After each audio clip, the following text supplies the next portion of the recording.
اور یہ آیت اپنے رب سے امید ٹوٹنے نہیں دیتی ہے۔ آپ کی فصل اجڑ گئی، جانور مر گئے، بیٹے مر گئے، گھر بار خراب ہو گیا، بیوی مر گئی، خود مر گئے، خود قبر میں چلے گئے، تو کوئی فرق ہی نہیں پڑتا۔ کیوں؟ اِنَّا لِلَّهِ وَإِنَّا إِلَيْهِ رَاجِعُونَ۔ یہ بات بار بار یاد کرواتی ہے یہ آیت، بلکہ اپنی وظیفے میں شامل کریں، اس سے دل کو یاد کروایا کریں۔ بیٹا بیمار ہے تب پڑھے، بیٹا صحت یاب ہے تب پڑھے۔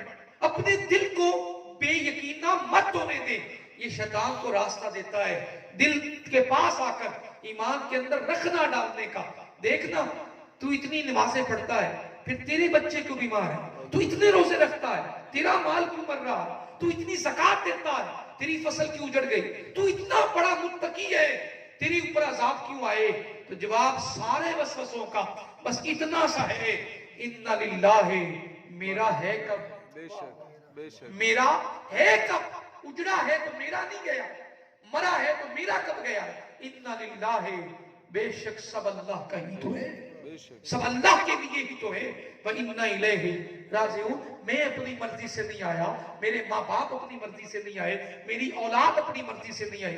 میں نے تو نہیں کہا تھا کہ یہ میرا بیٹا بن کے آئے، میں نے تو نہیں کہا تھا کہ یہ میرے ماں باپ بنے۔ جب سب اللہ کی مرضی پہ ہے، میں جہاں ایک اور مثال آسان دے کے سمجھاؤں،